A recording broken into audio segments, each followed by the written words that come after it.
হব যিদিনা মুখ্যমন্ত্ৰী গাড়ীৰ পৰা আমি সকলে হিমন্ত বিশ্ব ডাঙৰীয়াক বিদায় দিম। আৰু মই কথা দিছো,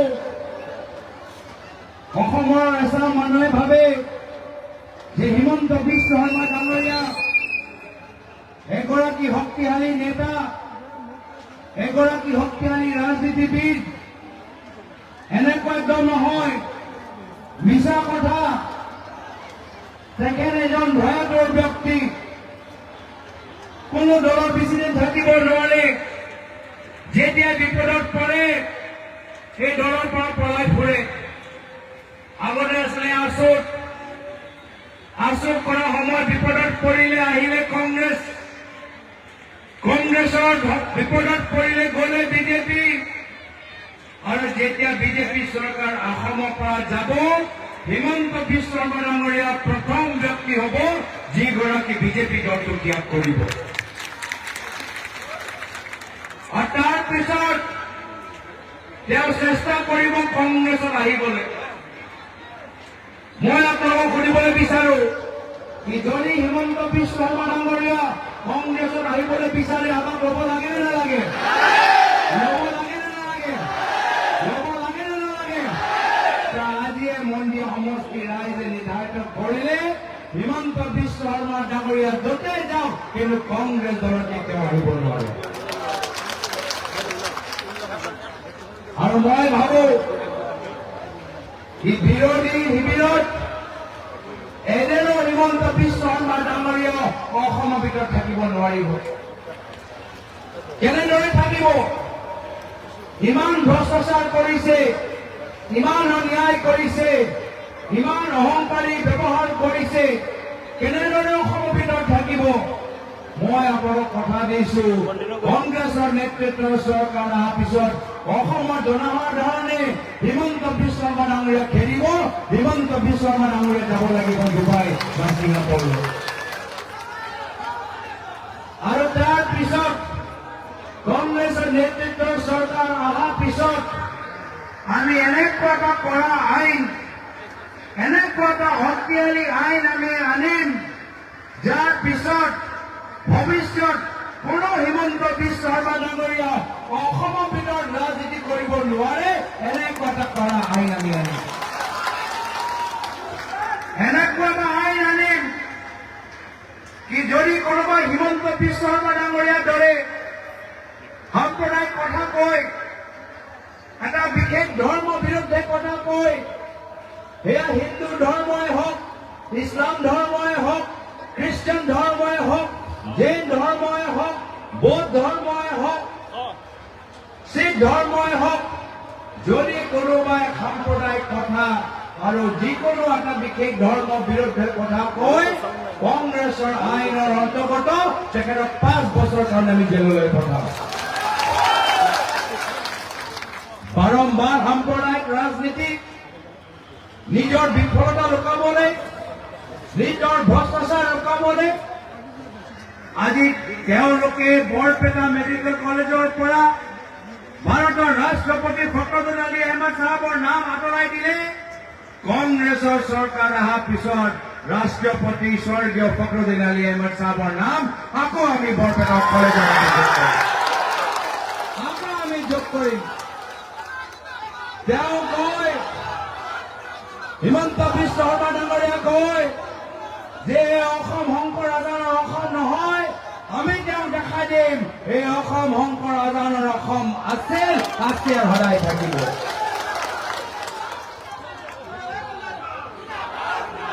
সেইকাৰণে আমাক সুযোগ দিয়ক।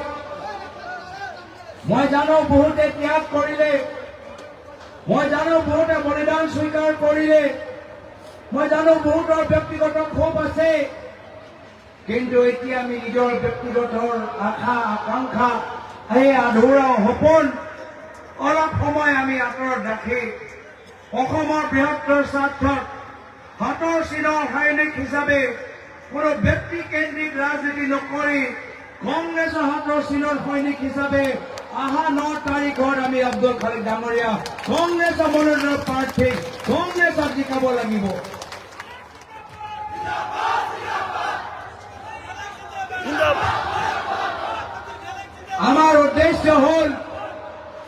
যে আমি ৰাজনীতি কৰিছো প্ৰায়ত তৰুণ গগৈদেৱৰ আদৰ্শ পালন কৰা চৰ্তত প্ৰায়ত তৰুণ গগৈদেৱে আমাক শিকাই থৈ গ'ল যে কংগ্ৰেছ মানে দুখীয়া মানুহৰ চকু পানী মোহাৰি দিয়া আৰু আজি আমাৰ দুখীয়া মানুহবোৰ কি বিচাৰে কি নিজৰ ল'ৰা ছোৱালীবোৰ ভাল এটা শিক্ষা প্ৰদান কৰা হিমন্ত বিশ্ব শৰ্মা ডাঙৰীয়া কি কৰিলে আমাৰ চৰকাৰী স্কুল বন্ধ কৰি মদৰ দোকান খুলিলে কংগ্ৰেছ আহিলে আমি মদৰ দোকান বন্ধ কৰি চৰকাৰী শিক্ষা আমি ওপৰত জোৰ দিওঁ আমাৰ ভেঞ্চাৰ স্কুলবোৰ ভেঞ্চাৰ হৈ আছে আমি প্ৰভিন্সিয়েলাইজ ওপৰত আমি জোৰ দিম আমাৰ ল'ৰা ছোৱালীবোৰ আজি স্কুল বন্ধ হৈ যোৱাৰ পিছত তেওঁলোকৰ স্কুল দূৰত আছে আমি বিনামূলীয় স্কুল বাছৰ আমি ব্যৱহাৰ আমি তেওঁলোকক কৰিবলৈ এটা সুযোগ দিম আজি মহিলাসকলৰ ওপৰত অন্যায় আজি 1250 টকা পাবলৈ হলে অসমৰ মহিলা নিজৰ গোটেই ঘৰৰ কাম পাহৰি যাব লাগিব বিজেপিৰ সভালৈ দেওবাৰে দোকানত যোৱাতকৈ যাব লাগিব বিজেপিৰ সভালৈ কংগ্ৰেছৰ চৰকাৰ অহাৰ পিছত আমাৰ অসমৰ মহিলা য'তে আছে তাতে তেওঁলোকে বহি মাহে তেওঁলোকে একাউণ্টৰ ভিতৰত পইচা তেওঁলোকৰ একাউণ্টৰ ভিতৰত সোমাব কোনো দলৰ সভালৈ যাব নালাগে কোনো দলৰ সদস্যতা ল'ব নালাগে কোনো দলৰ কাৰ্যসূচীত ভাগ ল'ব নালাগে যদি এগৰাকী যোগ্য মহিলা আমাৰ পৰা আঁচনি তেওঁলোকে পাবই পাব আজি আমাৰ ল'ৰা যুৱকসকল কৈছে যে দাদা জুবিন দা ন্যায় পাবনে আৰু সকলে বিশ্বাস কৰে কি যেতিয়ালৈকে হিমন্ত বিশ্ব শৰ্মা ডাঙৰীয়া অসমৰ মুখ্যমন্ত্ৰী আছে জুবিন দা কেতিয়াও ন্যায় পাব নোৱাৰে মুখ্যমন্ত্ৰী মহোদয় বহুত সময় মোৰ ওপৰত ব্যক্তিগত আক্ৰমণ কৰে মই চিন্তা নকৰো মুখ্যমন্ত্ৰীৰ ব্যক্তিগত আক্ৰমণ মোৰ ওপৰত কোনো প্ৰভাৱ নেপেলায় তেওঁ যিমানবাৰ মোৰ কথা কৈ থাকক মোৰ আপত্তি নাই কিন্তু মই মুখ্যমন্ত্ৰীক এটা কথা মনত পেলাবলৈ বিচাৰো যে আপুনি কৈছিল কি যদি বিধানসভা নিৰ্বাচনৰ আগত জুবিন দাই ন্যায় নাপায় অসমৰ ৰাইজক বিজেপি দলত ভোট দিব নালাগে কৈছে নাই কওকচোন আৰু আজি আমি কি দেখা পালো যে আজি ভাৰত চৰকাৰৰ প্ৰতিনিধি ছিংগাপুৰত যোৱাৰ পিছত অসমৰ SIT ছিংগাপুৰত যোৱাৰ পিছত ছিংগাপুৰৰ চৰকাৰে কৈছে জুবিন দাৰ হত্যা হোৱা নাই যি কথা হিমন্ত বিশ্ব শৰ্মা ডাঙৰীয়া অসমৰ বিধানসভাত ক'লে যে জুবিন দাক হত্যা কৰা হ'ল অসম চৰকাৰৰ SIT ছিংগাপুৰত যোৱাৰ পিছতো সেই কথা ছিংগাপুৰে কোৱা নাই ছিংগাপুৰৰ চৰকাৰে কোৱা নাই তো কি খেল হৈছে অসমৰ SIT যোৱাৰ পিছতো ভাৰত চৰকাৰৰ বিদেশ মন্ত্ৰালয় ছিংগাপুৰ যোৱাৰ পিছতো ভাৰতৰ মুখ্যমন্ত্ৰী কোৱাৰ পিছতো কিয় আজি ছিংগাপুৰৰ চৰকাৰ কৈছে যে জুবিন দাৰ মৃত্যু হোৱা নাই এক প্ৰকাৰে শ্যামকৰু মহন্ত ডাঙৰীয়াৰ সিদ্ধান্ত শৰ্মা ডাঙৰীয়াৰ বাবে আজি এটা সুন্দৰ দিন ছিংগাপুৰ কোৰ্টত তেওঁলোকে ৰেহাই পাই গ'ল তো কি ধৰণৰ তদন্ত চলি আছে কি ধৰণৰ কথাবোৰ ভাৰত আৰু ছিংগাপুৰ চৰকাৰৰ মাজত চলি আছে আমাৰ প্ৰশ্ন উত্তৰ পোৱাতকৈ আমাৰ প্ৰশ্ন আৰু বেছিয়ে হৈ গৈছে সেইকাৰণে আমি কৈছো যে বাস্তৱ সত্য কি বাস্তৱ কথা কি কংগ্ৰেছৰ নেতৃত্বৰ চৰকাৰ অহাৰ পিছত 100 দিনৰ ভিতৰত আমি জুবিন দাক আমি ন্যায় দিম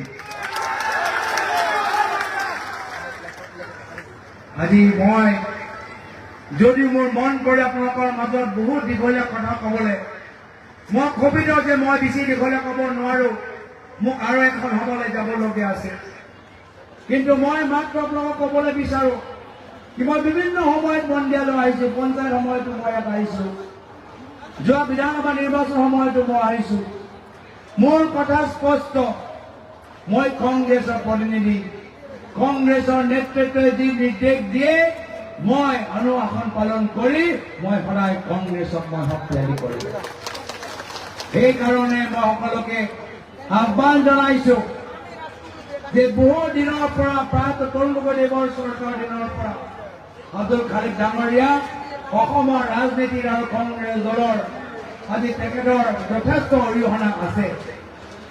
মই আশাবাদী যে পৰৱৰ্তী সময়ত বিধানসভাত মন্দিৰৰ সমষ্টি শক্তিশালী কণ্ঠ বৰিষ্ঠ কণ্ঠ আব্দুল খালিক ডাঙৰীয়া হ'ব। মই বিশেষ আৰু দীঘলীয়া নকৰি অহা 9 তাৰিখত সকলোকে অনুৰোধ কৰিছোঁ হাতৰ চিনাপত ভোট দি কংগ্ৰেছৰ জয়যুক্ত কৰক।